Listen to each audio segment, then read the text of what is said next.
शेख अबुल हसन सादल खैर रहमतुल्लाह अलैह का बयान है कि सन 569 हिजरी में एक दफ़ा शेख मुहियुद्दीन अब्दुल कादिर जिलानी रज़ी अल्लाह अन्हु की मजलिस में हाजिर हुआ और सब लोगों के पीछे बैठ गया।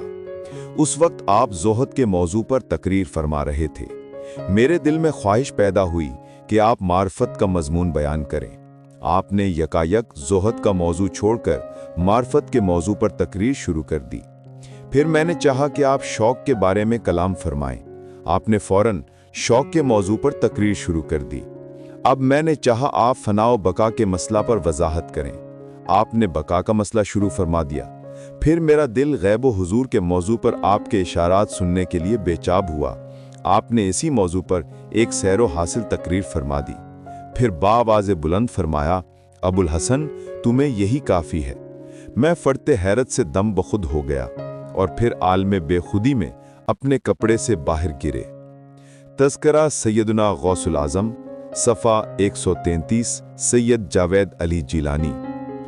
एक मर्तबा आप रहमतुल्लाह ताला अलैह के दौलत कदा पर एक चोर चोरी की नीयत से आया। मकान के अंदर कदम रखते ही दोनों आंखों से अंधा हो गया।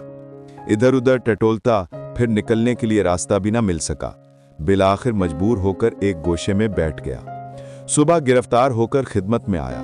आप रहमतुल्लाह ताला अलैह ने इरशाद फरमाया, ये मेरे यहाँ दुनिया की दौलत चुराने आया था। हम इसे ऐसी दौलत देते हैं जो हमेशा इसके पास रहेगी। आंखों पर दस्ते करामत फेर दिया, जिसकी बरकत से बिनाई फिर लौट आई। इसके बाद एक नूर फरमा बेटा मनसबे विलायत पर पहुंच गया।